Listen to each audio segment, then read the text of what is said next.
कहानी चल रही थी।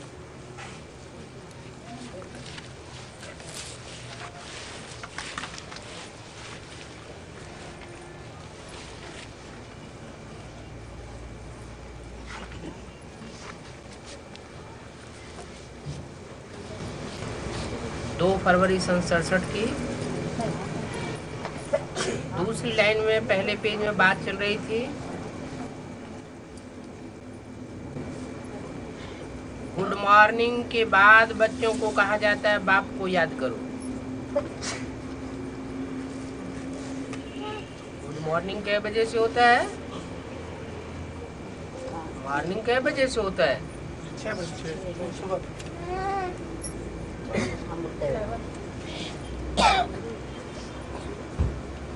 विदेशियों के हिसाब से कै बजे होता है? रात 12 बजे। रात के 12 बजे से मॉर्निंग माना जाता है। तो बाप कब आते हैं? शिवरात्रि में आते हैं या दोपहर को दिन में आते हैं? रात में आते हैं। तो रात्रि के 12 बजे के बाद कहा जाता है गुड मॉर्निंग। बच्चों को कहा जाता है बाप को याद करो। कितने बजे के बाद? 12 बजे के बाद। है ना? गुड मॉर्निंग शुरू हुआ। कौन से सन की बात है?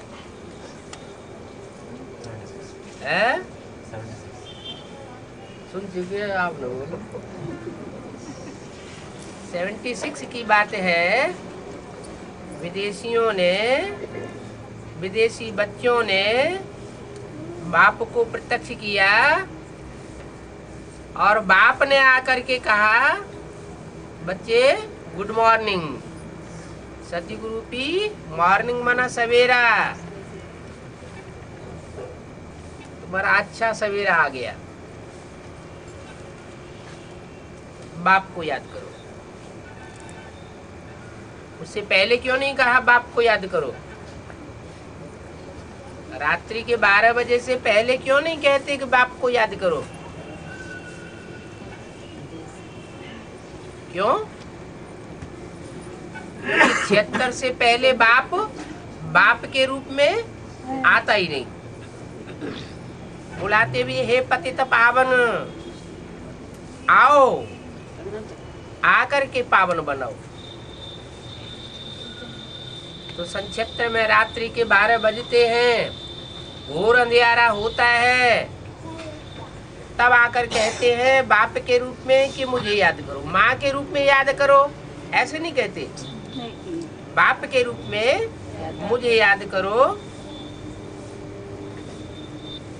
बुलाते हैं पतित पावन आओ। कृष्ण के लिए नहीं कहते। किसके लिए कहते हैं? पतित पावन राम बाप। तो बाप पहले ही कहते हैं रूहानी बाप को याद करो।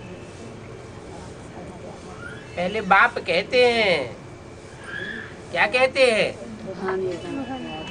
जिस्मानी को याद न करो, क्या करो? रूहानी बाप को याद करो। रूहानी बाप को सबका यही एक ही है कि अलग अलग है? रूहों का बाप सबका एक ही है। फादर को कब सर्वव्यापी नहीं कहा जाता। एक है माना एक व्यापी है, और सर्व है माना सर्वव्यापी है। जो भी आत्मा मात्र है और उनमें वो सुप्रीम सोल बाप व्यापक है तो सर्वव्यापी है। लेकिन ऐसे तो हो नहीं सकता। बाप एक होता है या अनेक होते हैं? एक होता है। ये तो बिल्कुल अनाड़ीपने की भूल है। क्या? कि बाप को सर्वव्यापी बताई दिया। सब में व्यापक है और एक में व्यापक है। दो बातें हो गई। सर्व में व्यापक है माना बुद्धि भटकेगी, और एक में व्यापक है माना बुद्धि एक की तरफ जाएगी, एक की तरफ बुद्धि जाएगी तो फायदा होगा, बुद्धि एकाग्र होगी। और अनेकों की तरफ बुद्धि जाएगी तो बुद्धि भटक जाएगी, बिखर जाएगी, बुद्धियोग टूट जाएगा। तो फादर को कभी सर्वव्यापी नहीं कहा जाता। जो बाप आकर के समझाते हैं तो वो सर्वव्यापी कैसे हुए? समझाना तो मुख से होता है ना, क्या सभी मुखों से बोलेंगे? एक मुख से आकर के समझाते हैं। तो बाप समझाते हैं जितना हो सके पहले पहले बाप को याद करो, जितना हो सके। हर एक की अपनी ताकत है ना याद करने की, तो बता दिया जितना पूरी ताकत लगा के जितना हो सके एक को याद करो। अगर ना हो सके तो क्या करो? कोशिश करो। हाँ, तो भी कोशिश करो। पहले पहले बाप को याद करो। बाप तो बहुत हैं, जो भी धर्म पिता हैं वो भी बाप बन करके आते हैं। लौकिक बाप भी ढेर के ढेर हैं, जितनी मनुष्य आत्मा है उतने उतने बाप। लेकिन याद किसको करो? पहले पहले बाप। तो पहला पहला बाप इस सृष्टि पर कौन बनता है? जो सुप्रीम सोल इस सृष्टि पर आता है, मनुष्य सृष्टि के पिता में प्रवेश करता है, तो वो ही पहला पहला बाप। कोई भी साकार अथवा आकार को याद न करो। क्या? साकार आकार को याद ना करो। न साकार को याद करना है, न आकार को याद करना है, न बिंदी को याद करना है। बिंदी तो निराकार है। निराकार को भी याद नहीं करना, साकार को भी याद नहीं करना, आकार को भी याद नहीं करना, फिर याद किसको करना है? साकार में निराकार को याद करना।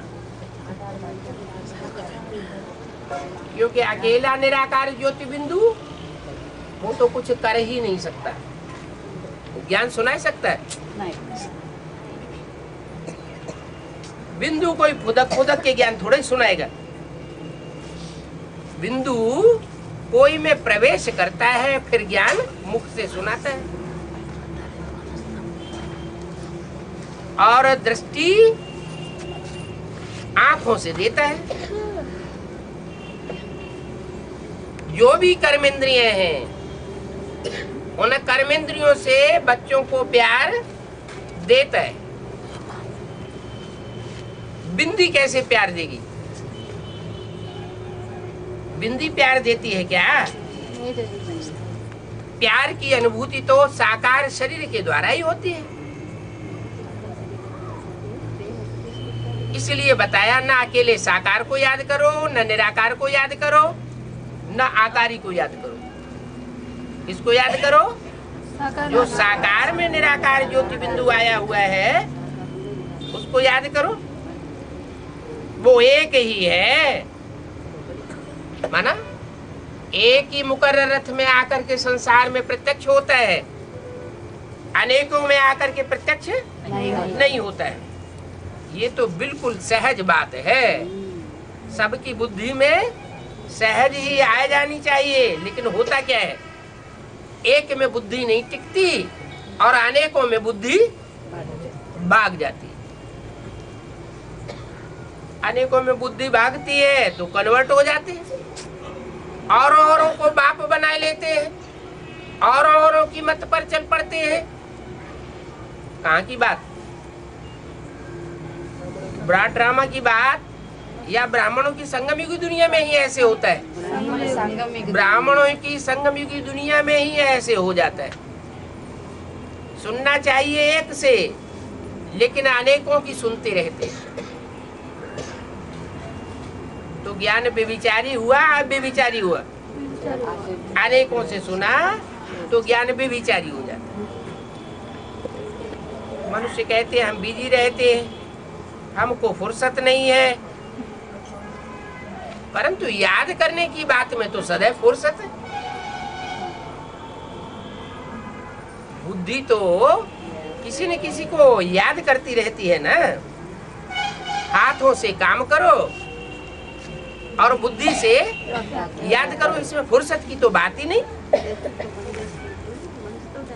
बाप युक्ति बताते हैं, ये भी जानते हो बाप को याद करने से ही हमारे पाप भस्म होंगे। क्यों? औरों को याद करने से पाप भस्म क्यों नहीं होंगे? एक बाप को याद करने से पाप भस्म क्यों होंगे? निराकार बाप, निराकार साकार में, निराकार बाप, निराकार आत्मा नहीं है, है? निराकार बाप साकार में आए हो ना। साकार में आया हुआ है तो निराकार की निशानी क्या? आत्मिक स्टेज है। निराकार की निशानी निसंकल्प, निराकारी, निर्विकारी और निरहंकारी। जो निराकारी होगा उसमें संकल्पों का घुमाड़ा नहीं चलेगा। अभी अभी अच्छा संकल्प चले, अभी अभी बुरा संकल्प चले, वो ऐसा नहीं होगा। वो तो असोचता है। क्या? अभोक्ता है, तो उसको सोचने करने की दरकार नहीं है। तो जिसको सोचने करने की दरकार ही नहीं है, अकर्ता कहा जाता है। जैसे कि कर्म करते हुए भी नहीं करता है, देखते हुए भी नहीं देखता, सुनते हुए भी नहीं सुनता। सारी दुनिया ग्लानि करती है। सबसे ज्यादा ग्लानि किसकी होती है? बाप की ग्लानि होती है। तो ग्लानि को कान से सुनते हुए भी नहीं सुनता है। तो जैसे कि कर्मेंद्रियां है ही नहीं, इसलिए यादगार क्या बनाई है? शिवलिंग। और देवताओं के हाथ पांव नाक आंख कान दिखाएंगे, और शिव के हाथ पांव नाक आंख कान नहीं दिखाए जाते।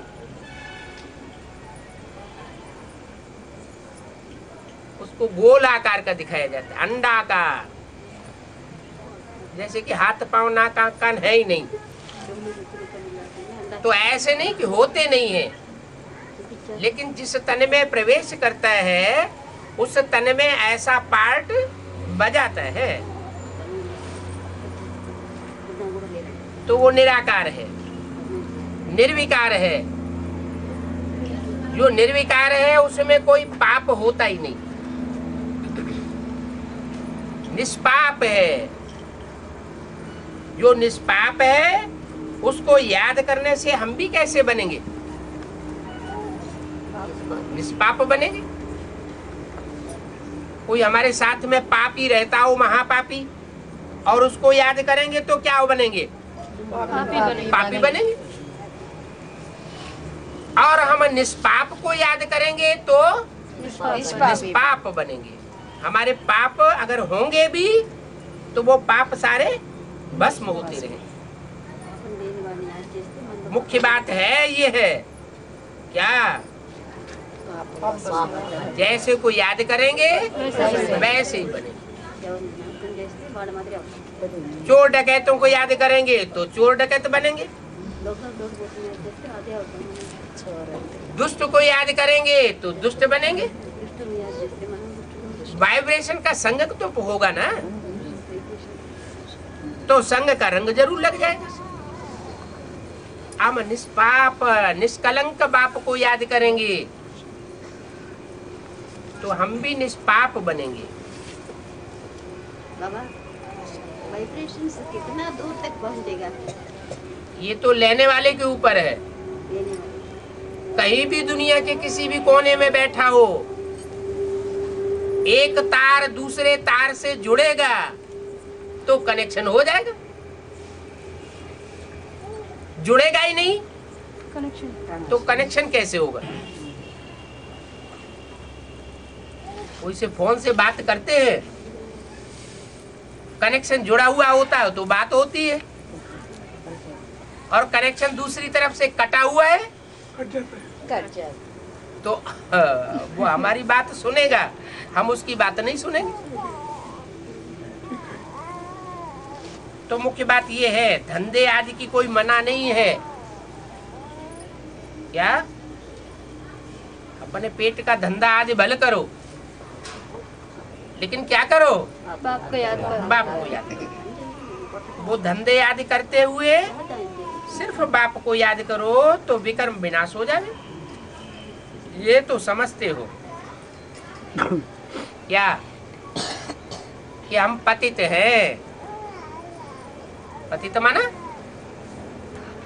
मन से भी पतित हैं, तन से भी पतित हैं, और धन भी पतित धन है। पाप की कमाई हो रही है आज दुनिया में। कोई भी धंधा निष्पाप नहीं है। एक ईश्वरीय धंधा ऐसा है कि अगर श्रीमत अनुकूल किया जाए तो उसमें कोई पाप नहीं बनता सिवाय पुण्य के। इसलिए कहते हैं सब धंधों में है नुकसान सिवाय एक ईश्वरीय धंधे। तो समझते हो कि हम पतित हैं। पतित है माना मन कहाँ जाता है? ऊंची स्टेज में जाता है या गड्ढे में जाता है? गड्ढे में कितना प्रैक्टिस करते हैं ऊंची स्टेज बनाने की, फिर भी कहाँ जाता है? फिर भी गड्ढे में जाता है। मन से भी पतित। पतित माना गिरा हुआ। और जब मन पतित होता है तो तन भी, कर्म इंद्रिया भी गड्ढे में जाती। मन से भी पतित, तन से भी पतित। और तन सुखाला कब बनता है? तन स्वस्थ कब बनता है? जब धन होता है। लेकिन धन आज की दुनिया का कैसा है? पाप की कमाई। तो तन जैसे स्वस्थ होना चाहिए वैसा स्वस्थ नहीं हो सकता। तो पतित हैं साधु संत ऋषि मुनि, सब पतित हैं। क्यों? सब साधना करते हैं। क्या करते हैं? साधना करते हैं। क्या साधते हैं? इस चीज को साधने की साधना करते हैं। मन को भी साधने की साधना करते हैं।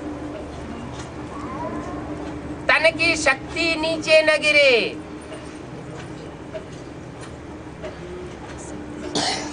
पतित न हो जाए, वो साधना करते हैं। तो साधना करते हैं इसका मतलब वो भी पतित हैं। कोई भी ऋषि मुनि साधु संत साधना करते हैं माना पतित है। साधना की जाती है भगवान से मिलने के लिए। क्या? कर्म इंद्रियों को साधेंगे तो किस लिए साधेंगे? कर्म इंद्रियों को साधेंगे तो भगवान मिलेगा। कर्म इंद्रियों को खुला छोड़ देंगे तो भगवान दूर भाग जाएगा। कर्म इंद्रियों से जितनी साधना करेंगे, जितना ही कर्म इंद्रियों को टिकाने की कोशिश करेंगे एक की याद में, तो कर्मेंद्रियां प्रैक्टाइज्ड होती जाएंगी, एकाग्र होती जाएंगी। अगर खुला छोड़ देंगे, जैसे घोड़े की लगाम खुली छोड़ दो भाग जाएगी। तो भाग जाएगा। ऐसे ही ये मन बुद्धि की लगाम, इसकी साधना करते रहेंगे तो टिका रहेगा। तो साधना की जाती है भगवान से मिलने के लिए। तो जब तक उनका परिचय न हो तब तक तो किसी से मिल नहीं सकता। भगवान का पूरा परिचय बुद्धि में बैठा हुआ होना चाहिए। क्या परिचय? भगवान क्या है? ज्योति बिंदु है। उसको अपना शरीर नहीं, अपना शरीर नहीं है। ऐसा कोई अपना शरीर नहीं है जिसमें उसका लगाव लगे। चाहे कृष्ण के अंतिम चोले में प्रवेश करता है, चाहे राम के अंतिम 84वें जन्म में प्रवेश करता है, लेकिन उस शरीर में उसका कोई लगाव नहीं। ऐसे नहीं कि ब्रह्मा बाबा कहें कि हमारी खांसी ठीक कर दो, तो लगाव के कारण खांसी ठीक कर देगा कि मेरा रथ है।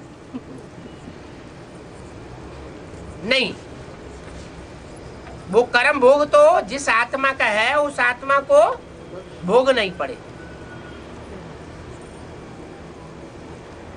वो निष्प्रय है, उसकी कोई लागत किसी में नहीं है, सबके प्रति समान है। सबको बराबर देने के लिए इस सृष्टि पर आया हुआ है। फिर सब एक जैसा पद क्यों नहीं पाते? एक जैसी मुक्ति, जीवन मुक्ति क्यों नहीं पाते हैं? क्योंकि हर आत्मा में, आत्मा जैसे बैटरी है। बैटरी कोई छोटी और कोई बैटरी बड़ी। तो जैसी जैसी बैटरी वैसी वैसी उसकी धारणा। तो परिचय चाहिए, आत्मा का भी परिचय चाहिए और परमात्मा बाप का भी परिचय चाहिए। परिचय होगा तो मिलेंगे, परिचय नहीं होगा, सर्वव्यापी समझते होंगे तो तीर्थों, टिकानों, मंदिरों, मस्जिदों में ठोकरें खाते रहेंगे। मिलेंगे किससे? मिलने का सवाल ही नहीं। तथाकथित ब्राह्मण क्या समझते हैं? कहते तो है मुख से परमात्मा सर्वव्यापी नहीं है, फिर क्या गलती कर देते हैं? सर्वव्यापी नहीं है ये कहते हैं, माना आधा ज्ञान तो है कि परमात्मा सर्वव्यापी नहीं है, लेकिन आधा ज्ञान है ही नहीं। कौन सा? एक व्यापी कहाँ है? सर्वव्यापी नहीं है तो एक व्यापी बताओ कहाँ है? तो अधूरा ज्ञान हो गया। अधूरा ज्ञान होने के कारण परमात्मा बाप से वो मिल नहीं सकते। तुम जानते हो बाप का परिचय दुनिया में कोई को भी नहीं है। क्या? जो वो दुनिया है बाहर की, उस दुनिया में कोई को नहीं है। और हमारी दुनिया, हमारी दुनिया तो बाप ही है। हमारी दुनिया कौन सी है? बाप ही हमारी दुनिया है। तो जो हमारी दुनिया है, हमारी दुनिया के जो भी भांति है, उनको बाप का परिचय है। देह का परिचय तो सबको है, बाकी इस देह में जो आत्मा है उसका और बाप का कोई को परिचय नहीं है। शरीर देखो कितना बड़ा है, बड़ी चीज का तो झट परिचय हो जाता है, और जो अति सूक्ष्म है उसका परिचय जल्दी नहीं हो पाता। आत्मा का परिचय तो जब बाप आवे तो बाप ही परिचय देवे। क्या भक्ति मार्ग में आत्मा का परिचय नहीं था? था? नहीं था। कोई कहते अणुअणीयांशम, अणु रूप है, तो समझ लेते थे को कोई जड़ अणु होगा। कोई कहते थे अंगूठे मिसल है, तो सालिग्राम की बटिया बना दी अंगूठे मिसल। अब इतनी बड़ी अगर आत्मा हो और भ्रकुटी में बैठे तो गुमड़ा नहीं पड़ जाएगा? ऐसा तो कुछ है नहीं।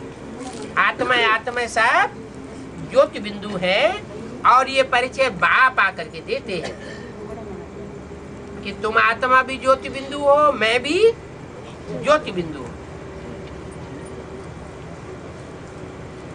आत्मा एक स्टार है, और वो स्टार बहुत सूक्ष्म है। जो आसमान के सितारे हैं वो तो देखने में आते हैं, और ये आत्मा रूपी सितारा तो इन आंखों से देख भी नहीं सकते। आधा कल्प एवर हेल्दी बनने के लिए है। क्या? आधा कल्प आत्मा एवर हेल्दी बन करके रहेगी, कोई बीमारी नहीं होगी। 2500 साल तक कोई बीमारी नहीं। ये है रूहानी हॉस्पिटल। क्या? वो तो होते हैं जिस्मानी हॉस्पिटल, जिस्मानी मनुष्यों के द्वारा बनाए हुए। उनमें कोई गारंटी नहीं है कि कोई स्वस्थ हो ही जाएगा, मरेगा नहीं। और यहाँ हॉस्पिटल में ये गारंटी है कि जैसे रूहानी सर्जन चलाना चाहता है वैसे ही अगर चलते रहेंगे तो ये शरीर 21 जन्म के लिए कंचन काया बन जाएगा। पहले आत्मा कंचन बने, जिस आत्मा में कोई दुष्ट संकल्प ना आवे। दुष्ट छोड़ो, न दुष्ट संकल्प आवे न अच्छे संकल्प आवे। आत्मा साफ हो जावे, पाप भी नहीं तो पुण्य भी नहीं, माइनस भी नहीं तो प्लस भी नहीं। ऐसी निसंकल्प जब आत्मा हो जावे तो जैसे परम धाम वासी हो जावे। परम धाम में कोई संकल्प चलते हैं क्या? नहीं। दुष्ट संकल्प चलते हैं? नहीं। अच्छे संकल्प चलते हैं? नहीं। नहीं। जैसे बाप वैसे बच्चों की स्टेज हो जाती है। ऐसी जब आज बच्चों की स्टेज बनती है तब बच्चे इस सृष्टि पर जब वापस आते हैं, आत्मा रूपी बच्चे, तो शरीर कैसा मिलता है? एवर हेल्दी, कंचन काया वाला शरीर मिलता है। ऐसा है ये रूहानी हॉस्पिटल। वो हॉस्पिटल में एक जन्म के लिए भी पूरी क्योर नहीं मिलती, और यहाँ 21 जन्म की गारंटी है कि 21 जन्म तक कोई बीमारी नहीं होगी। हॉस्पिटल रूहानी है, बना जिस्मानी नहीं है, फिर भी गारंटी है। क्या? कि किस जन्म के लिए ये जिस्म कंचन काया बन जाए। रूहानी फिर क्यों है? रूहानी इसलिए कि पहले यहाँ रूह को क्योर मिलती है। रूह निर्विकारी बनती है। ये विकार, काम क्रोध लोभ मोह अहंकार, यही आत्मा की बीमारी है। ये बीमारी जब खलास होती है तो आत्मा निर्विकारी जो है वो निर्विकारी शरीर धारण करती है। शरीर में कोई रोग शोक नहीं रह सकता। तो बाप कितनी सहज रीति से सहज युक्ति बताते हैं एवर हेल्दी बनने की। क्या वो जिस्मानी हॉस्पिटल में तो जिस्म की चीड़ फाड़ करते रहते हैं और कितने हजार वर्षों से जिस्म की चीड़ फाड़ करते आए, दवाएं देते आए, लेकिन शरीर फिर भी रोगी होते गए। मर्ज बढ़ता गया ज्यों ज्यों दवा की, बीमारियां भी बढ़ती गईं, दवाइयां भी बढ़ती गईं, हॉस्पिटल भी बढ़ते गए, वैद्य और डॉक्टर भी बढ़ते चले गए और दुनिया की रोगियों की जनसंख्या भी बढ़ती चली गई। तो निदान हुआ या बीमारी का विस्तार हुआ? और ये विस्तार हो गया। बाप कहते हैं मैं अब ऐसा आकर के हॉस्पिटल खोलता हूँ रूहानी, जिसमें ये सब बीमारियां भी खलास हो जाएंगी, डॉक्टर भी नहीं जरूरत रहेगी, दवाइयों की भी जरूरत नहीं रहेगी। मैं ऐसी आकर के दवाई देता हूँ। कौन सी दवाई देता हूँ? ज्ञान का इंजेक्शन देता हूँ, ज्ञान की गोलियां देता हूँ। सारा दिन गोलियां गटकते रहो और बीमारी भागती रहे। अगर सारा दिन ज्ञान का स्मरण नहीं किया तो बीच में माया पकड़ लेती है। तो एवर हेल्दी बनने के लिए कितनी सहज युक्ति बताते हैं। ये है रूहानी हॉस्पिटल। आत्मा तो है अविनाशी, क्या? ये तो पक्की बात है कि आत्मा अविनाशी है। आत्मा का विनाश नहीं होगा। कितनी भी बीमारियां लग जाएं, कितने भी विकार इसमें आ जाएं, आत्मा महाविकारी बन जाए तो भी नष्ट होने वाली नहीं है। शरीर तो नष्ट होता है। वो जिस्मानी हॉस्पिटल होते हैं तो शरीर नष्ट हो, भले जिस्मानी हॉस्पिटल है तो भी जिस्म नष्ट हो जाते हैं। और यहाँ रूहानी हॉस्पिटल है, इसमें रूह के नष्ट होने की तो बात नहीं, लेकिन रूह सुधर जाती है, निर्विकारी बन जाती है।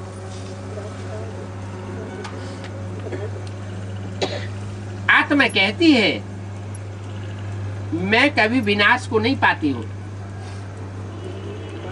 इतनी सब आत्माएं हैं, वो सब अविनाशी हैं। विनाश किसी का भी नहीं होता। और शरीर जितने भी हैं वो सब विनाशी है। चाहे कितने भी जिस्मानी हॉस्पिटल खोले, लेकिन ये कोई गारंटी नहीं दे सकता कि जिस्म को हम अविनाशी बना लेंगे। जिस्म अविनाशी होता ही नहीं। आज नहीं तो कल जिस्म तो खलास ही होना है। आत्मा कब विनाश को नहीं पाती। तो अभी तुम्हारी बुद्धि में ये बैठा हुआ है कि हम आत्मा अविनाशी है। क्या? आत्मा में जो भी पार्ट भरा हुआ है वो भी अविनाशी भरा हुआ है। पार्ट का भी विनाश नहीं होता। हम 84 जन्म लेते हैं। कौन? आत्मा। अच्छा, जो 84 जन्म नहीं लेते वो आत्मा ही नहीं है, है? नहीं है? है या नहीं है? अरे है तो वो आत्मा है, जो अपने लेकिन वो देवान में बनी रहती है। अपने देवान को पूरा पूरा त्याग नहीं पाती। जो ज्ञान की गोलियां, ज्ञान के इंजेक्शन बाप देते हैं वो दवाई को यूज नहीं करती, अथवा दूसरे डॉक्टरों की मत पर चल पड़ती है, तो पूरा फायदा नहीं होता, उनमें देहभान रह जाता है। तो जितना जास्ती देहभान रहेगा उतने फिर जास्ती जन्म कम हो जाएंगे। आत्मा के जन्म कम हो जाना माना कि जैसे आत्मा विनाशी हो गई। मान लो कोई ने 83 जन्म लिए, तो उस आत्मा का कितना टाइम व्यर्थ हो गया? एक जन्म व्यर्थ गया ना। तो एक जन्म के लिए वो आत्मा जैसे विनाशी हो गई। ऐसे विनाशी होती नहीं है, उसमें जो जास्ती सुख भोगने के संस्कार हैं, 84 जन्मों में से जो पहले जन्म के ऊंचे से ऊंचे सुख भोगने के संस्कार हैं, वो मर्ज हो जाते हैं। वो 83 जन्म का ही सुख भोगेगी, पहले जन्म का सुख नहीं भोगेगी, और वो अविनाशी हो जाएगा। माना जिस आत्मा को 83 जन्म ही लेने हैं, वो सदैव हर कल्प में कितने जन्म लेती रहेगी? 83 ही जन्म लेगी। जिसको कम जन्म लेने हैं, वो और कम जन्म लेती रहेगी। तो हर आत्मा अविनाशी है। अविनाशी होते हुए भी उसमें पार्ट जो है वो कम और जास्ती बुधा हुआ है। नंबरवार ये ड्रामा है, इसमें धर्म स्थापक कौन कौन है, कब आते हैं और कितने जन्म लेते हैं, ये बातें तुम जानते हो क्या? चाहे आधार मूर्त हो, चाहे स्थूल बीज रूप हो, और चाहे सूक्ष्म बीज रूप हो। बड़े से बड़ा धर्म स्थापक कौन है? बड़े से बड़ा इस्लाम है। तो बड़े को बड़ा पल्ला, बड़े से बड़े का पल्ला पकड़ना है। बड़े से बड़ा धर्म स्थापक है शिव बाबा, वो है सूक्ष्म बीज। बड़े से बड़े सनातन धर्म का सूक्ष्म बीज है, और उसका स्थूल बीज कौन सा है? प्रजापिता। और उसका आधार मूर्त कौन है? ब्रह्मा बाबा।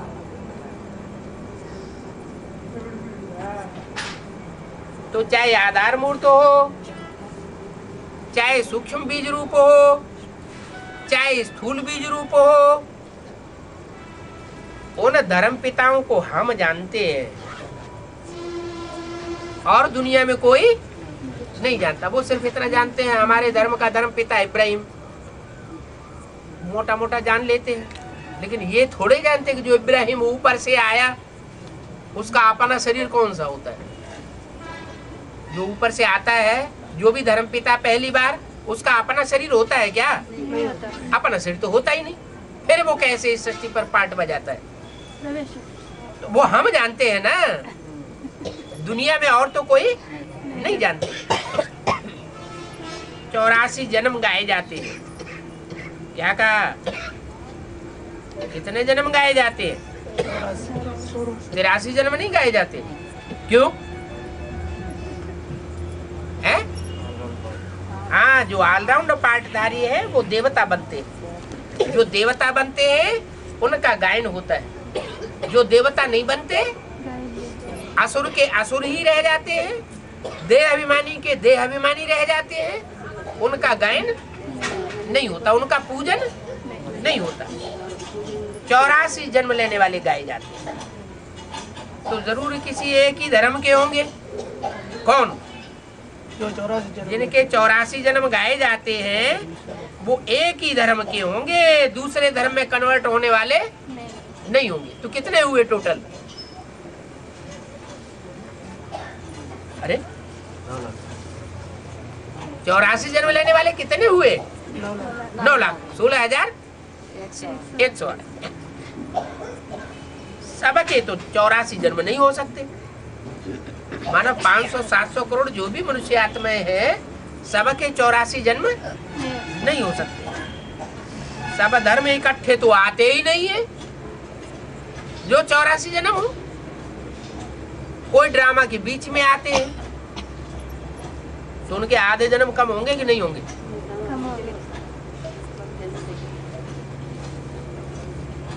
तो सबके एक जैसे जन्म नहीं हो सकते। कोई कम जन्म लेने वाले, कोई जास्ती जन्म लेने वाले। जो ऑलराउंड पार्ट बजाने वाले हैं, 84 जन्म में पार्ट बजाने वाले हैं, वही मेरे बच्चे। क्या? जो पूरे 84 जन्म लेने वाले हैं, देवता बनने वाले हैं, वो मेरे बच्चे। माने मैं आकर के क्या बनाता हूँ? देवता बनाता। राक्षस तो नहीं बनाता। राक्षस कौन बनाता है? ये रावण आकर के राक्षस बनाता। कहाँ बनाता है? द्वापर युग में रावण आता है, फिर राक्षस बनाता है। संगम युग में नहीं बनाता। संगम युग में तो शूटिंग पीरियड में रावण होता है या नहीं होता है? होता है। अच्छा, मधुबन में माया रावण आता है या नहीं आता है? आता है। मधुबन में ये कहें कि राम राज्य है, ये बात सही है क्या? मधुबन में राम राज्य नहीं कह सकते। राज्य फिर भी किसका है? रावण का राज्य। कितने साल हो गए रावण का राज्य चलते चलते? मधुबन में 70 साल होने को आए, अभी भी राम का राज्य नहीं है। अरे सारी दुनिया के ऊपर रावण राम का राज्य तो छोड़ो, अपनी घरवाली के ऊपर भी राम का राज्य नहीं है। वो भी रावण की जेल में, रावण के कंट्रोल में। तो फिर राम राज्य कैसे कहा जाए? क्या राज्य है? रावण राज्य। यथा राजा तथा प्रजा। सब कौन संप्रदाय हुए? रावण संप्रदाय। हम गाय के लिए रावण संप्रदाय, हम ब्राह्मण संप्रदाय है? कोई लड़ाई लड़े कि हम तो ब्राह्मण संप्रदाय, हमको रावण संप्रदाय क्यों कहा? कहना चाहिए या नहीं कहना चाहिए? रावण संप्रदाय कहना चाहिए या नहीं कहना चाहिए? क्यों? हम ब्रह्मा के पुत्र नहीं है? पूरा नहीं बने। क्यों नहीं बने? चलते नहीं ना। बच्चा कोई आधा पैदा भी होता है? बच्चे के बुद्धि में बाप के बारे में। हाँ, निश्चय अनिश्चय का चक्र अभी भी चलता रहता है। जब निश्चय होता है कि ये हमारा बाप है, एक व्यापी है, एक रूप वाला है, साकार में आया हुआ है, तो जैसे हम जन्म लिया।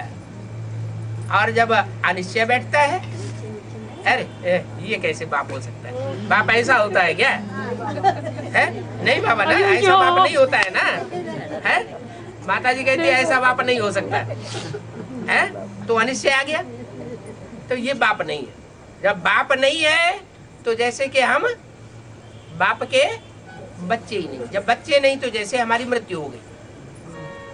निश्चय है। बाबा ऐसे शूटिंग में ऐसा आता है तो ब्रॉड शूटिंग में कैसा पार्ट होता है? वहाँ भी ऐसा ही होगा। बाप नहीं मिलेगा उनको? नहीं, वहाँ विकर्म करेंगे। जब बाप नहीं है तो विकर्म कराएगा रावण। और ये निश्चय हमको बाप मिला हुआ है तो श्रीमत पर चलेंगे।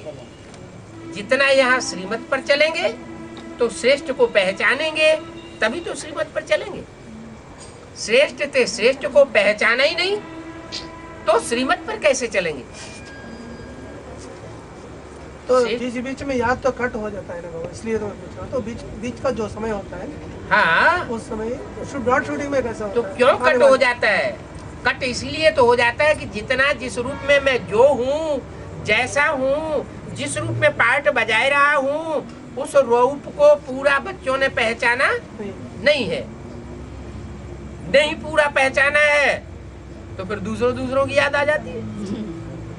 अगर पूरा पहचान ले कि दुनिया में अंत तक हमारा साथ देने वाला एक ही बाप है, बाकी सब झूठे हो जाएंगे। ऐसी ऐसी अंत में परीक्षाएं आएंगी कि बाप बाप नहीं रहेगा, पति पति नहीं रहेगा, बच्चा बच्चा नहीं, और आज भी नहीं है। क्या आज की दुनिया में भी ऐसे देखा जा रहा है क्या कि जो अपने को कहते हैं हम तुम्हारे पति हैं, वो आज पति हैं और कल साथ छोड़ देते हैं। जो कहते हैं आज हम तुम्हारे बाप हैं, कल वो बाप नहीं रहते। मुख से भी बोलते हैं तू हमारा बच्चा नहीं, वो कहता तू हमारा बाप नहीं। आज तो चल रही है शांति की स्थिति, अशांति की स्थिति अभी नहीं है। दुनिया में सब कुछ सामान्य चल रहा है। जब विनाश होगा तो बहुत हड़कंप हो जाएगा, और उस हड़कंप में सब संबंध झूठे दिखाई देंगे। हड़कंप माना लड़ाई झगड़ा मारा मारी, कुछ भी स्थायी नहीं रहेगा।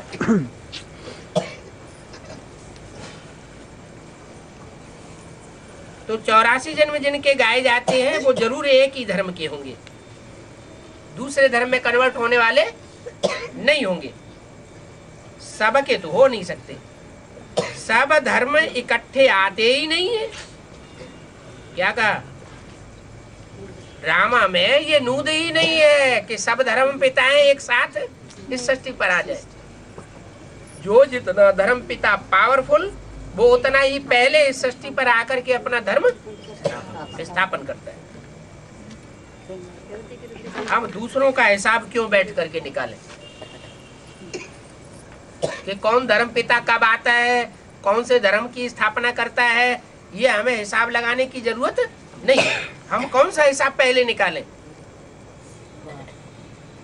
कि आज सनातन देवी देवता धर्म कब स्थापन होता है, वो धर्म पिता इस सृष्टि पर कब आता है। जानते हैं फलाने फलाने समय पर धर्म स्थापन करने आते हैं, उसकी फिर वृद्धि होती है। सबकी पिछाड़ी तो आखिरी होनी ही है। सतो प्रधान से तमो प्रधान तो सबको कोई बनना ही है। ऐसा एक भी धर्म वाला नहीं है जो पहले सतो प्रधान और अंत में तमो प्रधान न बने। दुनिया जब तमो प्रधान होती है तो बाप आकर के सतो प्रधान सत्य की दुनिया बनाते हैं। सब धर्म जब तमो प्रधान हो जाते हैं, धर्म के नाम पर अधर्म हो जाते हैं, तब उन सब अधर्मों का विनाश करके एक सत धर्म की स्थापना करता हूं। अब तुम बच्चे जानते हो कि हम भारतवासी ही फिर नई दुनिया में आकर के राज्य करेंगे। क्या कहा? विदेशी राज्य नहीं करेंगे सतयुग में, विधर्मी आत्मा राज्य नहीं करेंगी है? क्या बेसिक ब्राह्मणों की दुनिया में या एडवांस ब्राह्मणों की दुनिया में विदेशी और स्वदेशी नहीं है क्या? है या नहीं है? है तो सतयुग में राज्य करेंगे या नहीं करेंगे? सतयुग वो भी राज्य हमारे ऊपर करेंगे। वो करेंगे भी तो बाद के जन्मों में करेंगे। और इस जन्म में जो बाप हमको राजाई देने आया हुआ है, इस जन्म में दूसरे धर्म की आत्माएं और विधर्मी आत्माएं, दूसरे देश की आत्माएं, वो हमारे ऊपर राजाई नहीं कर सकती, अभी भी नहीं कर सकती। क्या? जो बाप के बच्चे हैं उनके ऊपर वो कितना भी चाहें कि हम इनके ऊपर कंट्रोल करें, वो हमारे ऊपर कंट्रोल नहीं कर सकती। अभी भी नहीं कर सकती। यज्ञ के आदि में भी उन्होंने हमारे ऊपर कंट्रोल नहीं कर पाया, और जब नई दुनिया बनेगी तो भी विधर्मी और विदेशी आत्माएं हमारे ऊपर कंट्रोल नहीं कर सकेंगी। हम भारतवासी ही नई दुनिया में आकर के राज्य करेंगे, और कोई धर्म नहीं होगा। और धर्म की आत्माएं बाद में आवेंगी। जिस समय हम नई दुनिया में आवेंगे उस समय वो आत्माएं नहीं होंगी।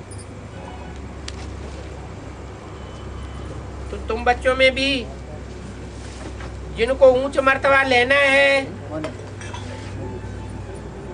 वही याद का जास्ती पुरुषार्थ करते हैं। क्या तुम बच्चों में भी याद का पुरुषार्थ जास्ती कौन करते हैं? जिनको ऊंच मर्तबा लेना है वो जास्ती याद का पुरुषार्थ करते हैं, और जिनको नहीं लेना है वो पुरुषार्थ ही नहीं करते।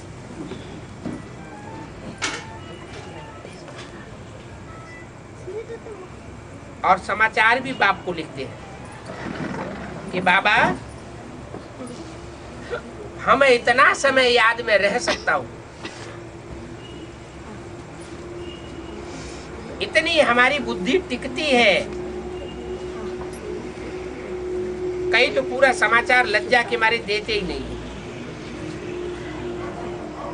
पूरा याद नहीं करते, पूरा पुरुषार्थ नहीं करते, टाइम वेस्ट करते रहते हैं। तो अपना समाचार पूरा पोता मेल लिखते भी नहीं। समझते हैं बाबा क्या कहेंगे, परंतु मालूम तो बाबा को पड़ ही जाता है। चाहे पोता मिल दे या पोता मिल न दे, बाबा को मालूम पड़ जाता है कि अगर तुम पढ़ेंगे नहीं तो फेल हो जाओगे। लौकिक माँ बाप भी बच्चे की पढ़ाई से समझ जाते हैं। यहाँ भी बहुत बड़ा स्कूल है, यहाँ तो नंबरवार नहीं बिठाया जा सकता। क्या है कि जो अच्छी पढ़ाई पढ़ने वाले उनको आगे बिठा दिया जाए, और जो खराब पढ़ाई पढ़ने वाले उनको पीछे बिठा दिया जाए। वहाँ बेसिक नॉलेज में क्या होता है, क्या होता है? कौन आगे बैठते हैं? दीदी दादी दादाएं आगे बैठते हैं। वो क्या समझते हैं कि हम अच्छी पढ़ाई पढ़ने वाले हैं, और जो दूर बैठे हैं वो सब थर्ड क्लास पढ़ाई पढ़ने वाले हैं। और जो उस सभा में है ही नहीं वो तो जैसे पढ़ाई ही नहीं पढ़ने वाले। लेकिन बाप यहाँ क्या कहते हैं, यहाँ अभी किसी को नंबरवार बिठा ही नहीं सकते। क्यों नहीं बिठा सकते? तो प्रसाद कर लो। इसलिए नहीं बिठा सकते कि पढ़ाने वाला टीचर अभी गुप्त है। बाप गुप्त है, टीचर गुप्त है, सदगुरु भी गुप्त पाठ बजाय रहा है। तो बच्चों का पुरुषार्थ भी गुप्त है। बच्चों का दान मान पद सर्विस सारा ही गुप्त है। जब गुप्त है तो किसी को आगे कैसे बैठा सकते? तो बोला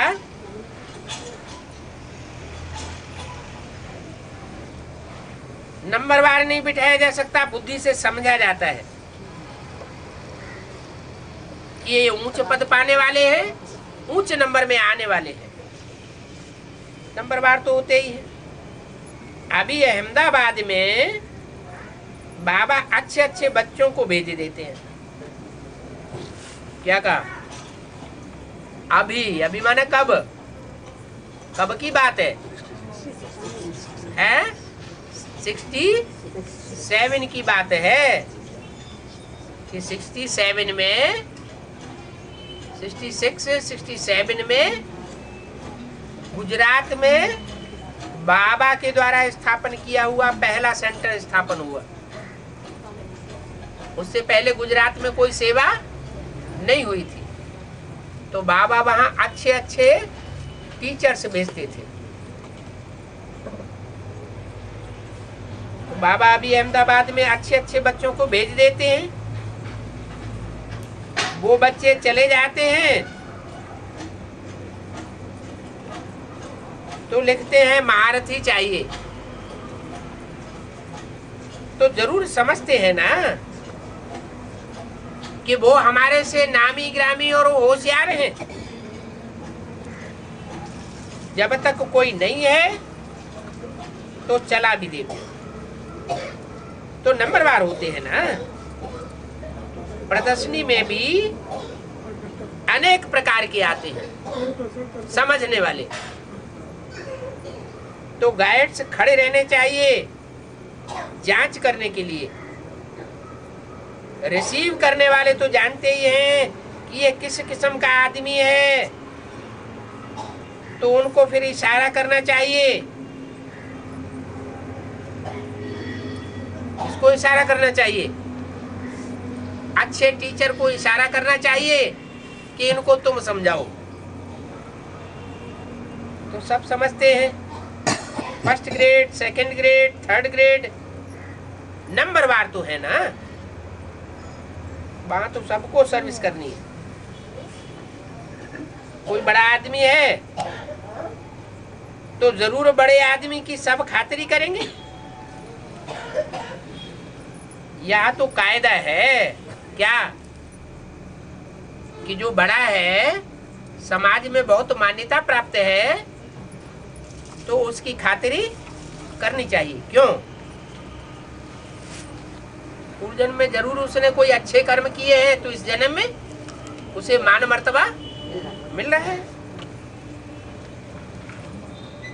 तो यहाँ भी जो सर्विस का नाम निकालते हैं, उनकी खातिरी अथवा महिमा तो की जाती है ना। सबसे बड़ी खातिरी है यह, क्या? उनकी महिमा की जाती है, ये फलाना बहुत धनवान है, रिलीजियस माइंडेड है। 2 फरवरी सन 67 की वाणी का दूसरा पेज। अब तुम जानते हो ऊंचते ऊंच भगवान है क्या? ऊंचते ऊंच उनकी महिमा तो करते हैं, करनी चाहिए, लेकिन यहाँ ऊंचते ऊंच हमारी बुद्धि में क्या बैठ गया कि दुनिया में सबसे जास्ती ऊंच पार्ट बजाने वाला तो भगवान का पार्ट। कहते भी है बरोबर ऊंचते ऊंचे है। फिर बोलो, उनकी बायोग्राफी तो बताओ, जीवन कहानी तो बताओ। ऊंचते ऊंचे है तो बिना कुछ किए ऊंचते ऊंचे बन जाते हैं क्या? ऊंचते ऊंचे कर्म करके गया होगा तो ऊंचते ऊंच उसकी बायोग्राफी है। तो कह देते वो तो सर्वव्यापी है। अब सर्वव्यापी है तो बायोग्राफी बताने की बात खलास हो जाती है। एकदम देखो ऊंचते ऊंच को नीचे पटक देते हैं। सर्वव्यापी है माना कण कण में व्यापक है। तो कण कण जो मिट्टी होते हैं, मिट्टी के कण, वो तो पांव के नीचे आ जाते हैं, तो सबसे नीचे गिरा दिया ना। बाप कहते हैं मैं तो सर्वव्यापी हूं ही नहीं, मैंने तो कभी कहा ही नहीं क्या कि मैं सर्वव्यापी हूं। तुम समझा सकते हो, सबसे ऊंचते ऊंचे है भगवान। जो ऊंचे ते ऊंचा है उसके लिए तो गायन है, ऊंचा तेरा धाम, ऊंचा तेरा काम, और काम के आधार पर ऊंचा तेरा नाम। तो जो ऊंचते ऊंचे है उसको तुमने नीचे कैसे गिरा दिया? वो मूल वतनवासी है क्या? वो सदैव कहाँ का वासी है? जो ऊंचे से ऊंचा धाम है वहां का वासी है। और हम कहाँ के वासी हैं? है तो हम भी मूल वतनवासी हैं, लेकिन हम इस सृष्टि पर आकर के नीचे गिर जाते हैं, और वो इस सृष्टि पर आता है तो नीचे नहीं गिरता, नीचे आते हुए भी नीचे नहीं गिरता।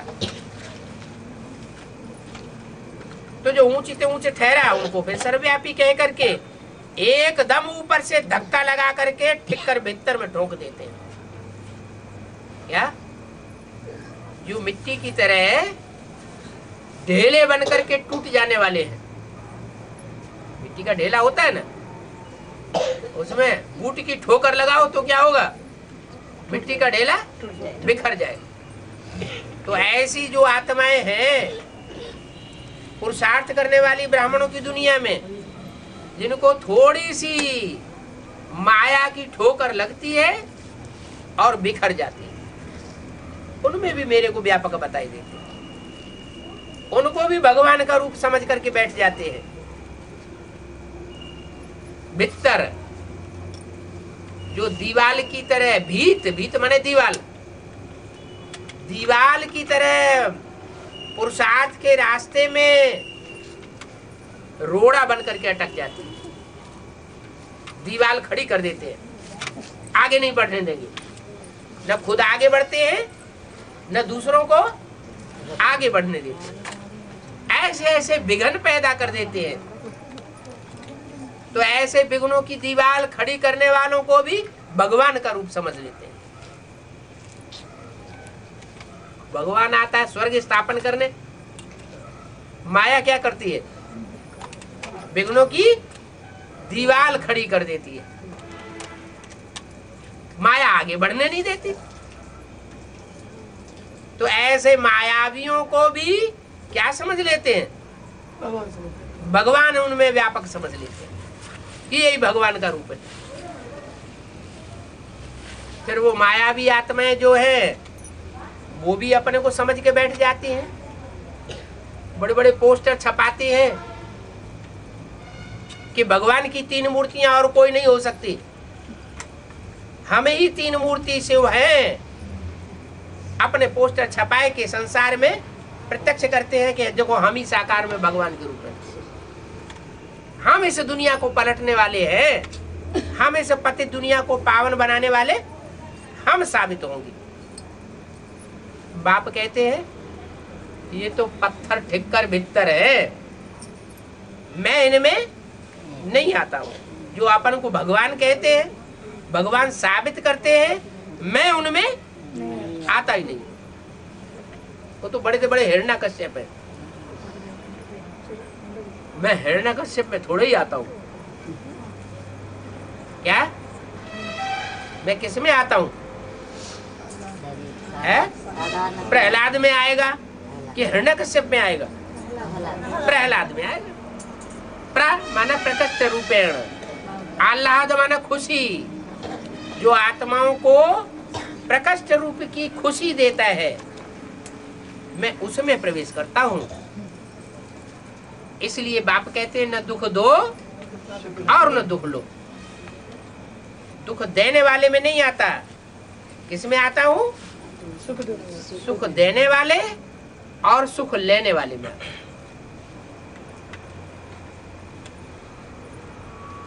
तो सर्वव्यापी कहकर के एकदम ऊपर से नीचे धक्का देकर ठिक्कर भीतर में ठोक देते हैं। ऐसे मनुष्यों को बंदर, उल्लू, पाजी नहीं कहेंगे तो और क्या कहेंगे, गुस्सा आ गई, क्या कहेंगे। जो मेरे को सर्वव्यापी बताए देते हैं, पत्थर ठिक्कर भीतर में बताए देते हैं, उनको क्या कहेंगे, पहला नाम दिया बंदर, और बंदरों की सेना लेते हैं, बंदरों की ही सेना लेते हैं और फिर उनको बंदर बताए देते हैं। तो फिर जिनकी सेना ली है वो भी कभी सर्वव्यापी कहते रहे होंगे, नहीं कहा होगा, भक्ति मार्ग में तो कहते ही रहे, लेकिन ब्राह्मणों की संगम की दुनिया में आते हैं तो भी जब दूसरों की मत पर चल पड़ते हैं तो उनको ऊंचते ऊंच समझते हैं या नीचते नीच समझते हैं? दूसरों की मत पर चलते हैं और बाप का विरोध करते हैं, तो इससे साबित होता है कि बाप से भी उनको ऊंच समझ लिए। गॉड को हाईएस्ट और लोएस्ट थोड़े ही रखना होता है। गॉड जो है, गॉड फादर, वो ऊंचे से ऊंचा ही होगा या नीचे से नीचा पार्ट बजाने वाला होगा? वो तो ऊंचे से ऊंचा। नहीं तो इतना उसका गायन क्यों है, इतना पूजन क्यों है? हर धर्म के लोग गॉड फादर को मानते हैं। दुनिया में कितने मनुष्य हैं जो भगवान को इतना याद करते हैं, तो जरूर ऊंचे से ऊंचे पार्ट बजाया होगा ना।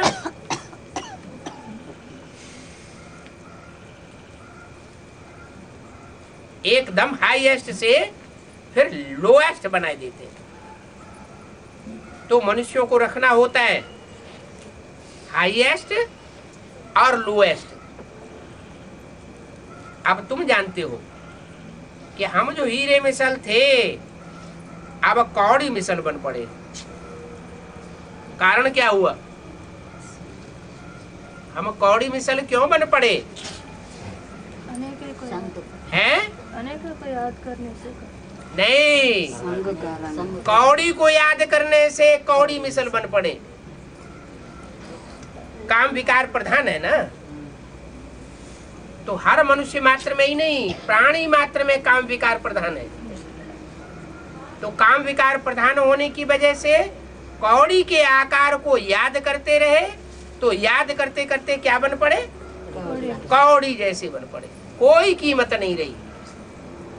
अभी बाप हीरे में आया हुआ है, हीरो पार्टधारी में आया हुआ है। तो हीरो पार्टधारी को याद करेंगे तो क्या बनेंगे? कौड़ी से हीरा बन जाएंगे। कौड़ी में तो अंधेरा होता है और हीरे में रोशनी होती है। अगर हीरे का संग करेंगे, हीरे को याद करेंगे, तो रोशनी वाले बनेंगे। और कौड़ी को तो 63 जन्म याद करते चले जाए। सत्य को त्रेता में कोई कौड़ी को याद नहीं करते थे। किसको देखते थे? आत्मा रूपी हीरा को देखते थे। क्या दृष्टि कभी भ्रष्ट इंद्रियों की तरफ नहीं जाती थी, तो वो देवता कहे जाते थे। और अब भ्रष्टाचारी मनुष्य कहे जाते हैं। ऐसे भ्रष्टाचारी कौड़ी मिसल मनुष्यों को मैं आकर के क्या बनाता हूँ? हीरे समान बनाता हूँ। ओम शांति।